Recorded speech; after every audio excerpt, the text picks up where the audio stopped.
दोस्तों, एक ऐसा राजा जिसे इतिहास ने अपनी कहानियों में दफन कर दिया, उसके बारे में ना तो जानकारियां हैं और ना ही कोई खास ऐसी इमारत या फिर चिन्ह जो उस राजा को एक खास पहचान दे सके या फिर उसके किए गए कामों के बारे में लोगों को बता सके।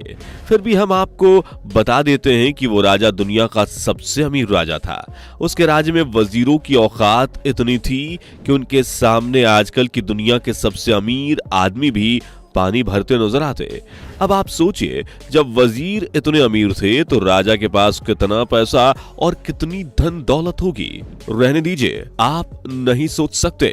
आप क्या, कोई भी नहीं सोच सकता उस राजा के पास हम सबकी सोच से भी ज्यादा धन दौलत थी। अब आप सोचिए कि आखिर वो राजा कौन हो सकता है। चलिए हम आपको बता देते हैं, वो माली साम्राज्य का एक राजा था। दोस्तों, माली साम्राज्य का नाम सुनते ही आपके दिमाग में आया होगा कि शायद हम मंसा मूसा की बात कर रहे हैं, लेकिन आप बिल्कुल गलत हैं। असल में हम बात कर रहे हैं मंसा मूसा के बड़े भाई सुलेमान की, जिसे सुलाइमान ऑफ माली भी कहा जाता है। दोस्तों, सुलेमान के बारे में शायद ही किसी को पता होगा, क्योंकि उसके बारे में इतिहासकार भी खामोश रहे हैं। लेकिन बता दें कि सुलेमान मंसा मूसा से भी ज्यादा अमीर था और सुलेमान की ही धन दौलत और राज्य बाद में मंसा मूसा को मिला था। सुलेमान के बारे में कहा जाता है कि सुलेमान रईसों का रईस था। माली साम्राज्य के महल में जब हफ्ते में एक दिन सभी राजाओं की सभा होती थी तो आसपास के बड़े राजा, जिनका दुनिया भर में नाम चलता था, वो सुलेमान के महल में सर झुका के उसे सलाम करने आते थे। दोस्तों, सुलेमान अबू बकर का पोता था। सुलेमान के जन्म के बारे में कोई खास जानकारी नहीं है कि उसका जन्म कब हुआ था, लेकिन बचपन से ही सुलेमान को घूमने का काफी शौक था। छोटी उम्र में ही सुलेमान अपने साथियों के साथ महल से दूर पता नहीं कहां घूमने निकल जाया करता था। बाद में सैनिकों की मदद से उसे ढूंढा जाता था। दोस्तों, सुलेमान माली साम्राज्य का वो उत्तराधिकारी था जिसने अपनी दौलत और अपनी ताकत पर शायद कभी घमंड नहीं किया। हालांकि मंसा मूसा के अंदर बाद में उसकी दौलत का थोड़ा बहुत घमंड आ गया था, लेकिन सुलेमान को इस चीज का कोई घमंड नहीं था। आप में से बहुत से अभी भी कंफ्यूज होंगे कि माली साम्राज्य में ऐसा क्या था जो कि वो इतना अमीर साम्राज्य और इतना समृद्धशाली था। तो आपको बता दें कि माली साम्राज्य अपनी संपत्ति के लिए जाना जाता था, जो मुख्यतः व्यापार से प्राप्त होती थी।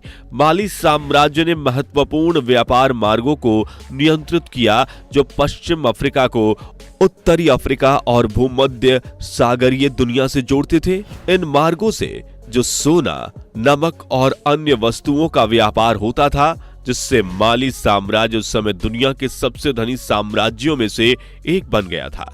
दोस्तों, माली साम्राज्य अपने जीवंत संस्कृति और विविधता के लिए भी जाना जाता था। टिम्बक्टू शहर, जो माली साम्राज्य के मध्य में स्थित था, वो इस्लामी विविधता और शिक्षा का एक प्रमुख केंद्र बन गया था और साथ ही वो कई विश्वविद्यालयों और मदरसों का एक विशाल केंद्र बन गया था। टिम्बक्टू अपने पुस्तकालयों के लिए भी जाना जाता था, जिसमें विज्ञान, गणित, चिकित्सा और साहित्य सहित विभिन्न विषयों पर हजारों पांडुलिपियां लिखी हुई थी। माली साम्राज्य अपने समृद्ध व्यापार नेटवर्क के लिए भी जाना जाता था, जो सहारा रेगिस्तान, उत्तरी अफ्रीका और मध्य पूर्व तक फैला हुआ था। वहां व्यापारी लोग कपड़ा, मसाले, रेशम और चीनी मिट्टी जैसी विलासिता की वस्तुओं के लिए सोना, नमक, हाथी दांत और दांसों का आदान प्रदान करते थे।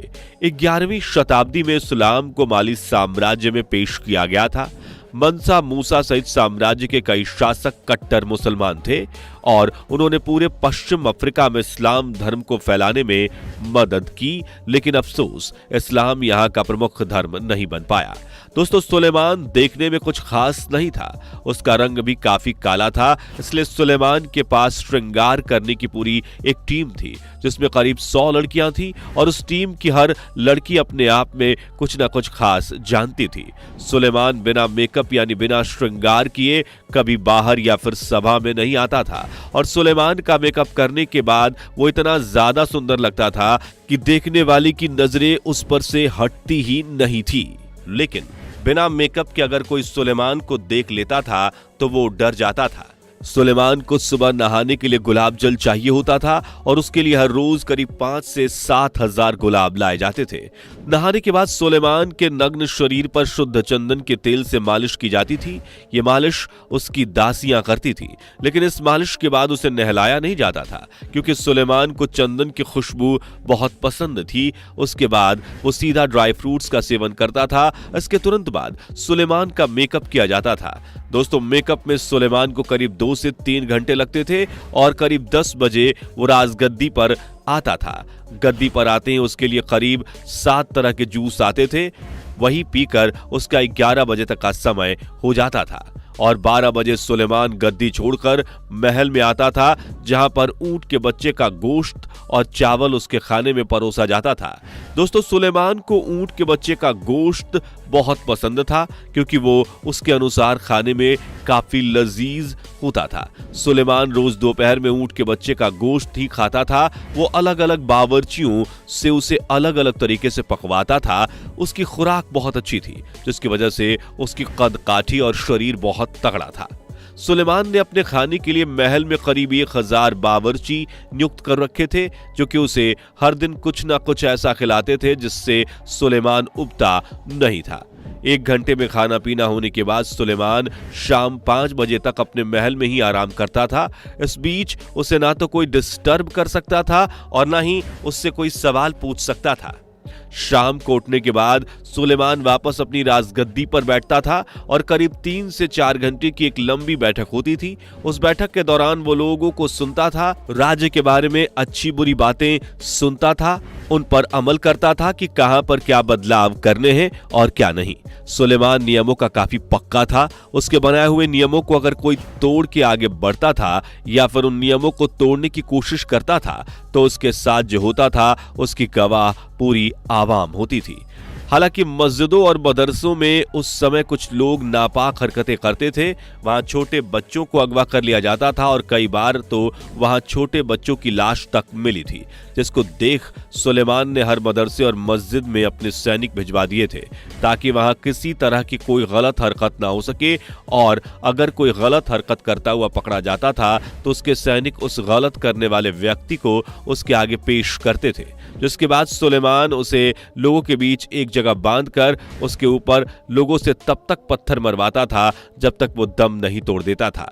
दोस्तों, सुलेमान का कहना था कि हर धर्म की अपनी एक महत्वता है, इसलिए कोई किसी धर्म पर उंगली ना उठाए। दोस्तों, सुलेमान रात के खाने में मेमने का गोश्त खाना पसंद करता था। उसके बाद उसे मीठा चाहिए होता था, जिसके लिए वो अपने बावर्चियों से कभी हलवा तो कभी मिठाइयां बनवाता था। उन्हें खाने के बाद वो अक्सर हरम की तरफ निकल जाता था। हरम के नाम पर सुलेमान के पास एक अलग महल था जिसमें उसके सारे नौकर, उसके सलाहकार और सारे बावर्ची रहते थे। उसे अपने मेकअप टीम की सारी लड़कियां अच्छी लगती थी और उनमें से किसी को भी वो उठा लेता था, और कई बार तो सुलेमान एक बार में 100 लड़कियों को अपने साथ अपने कक्ष में लेकर जाता था, जिसके बाद उसके कक्ष से कभी हंसने तो कभी चिल्लाने की आवाजें आती थी। जब कभी वो ज्यादा जोश में होता था तो वो पूरी रात नहीं सोता था।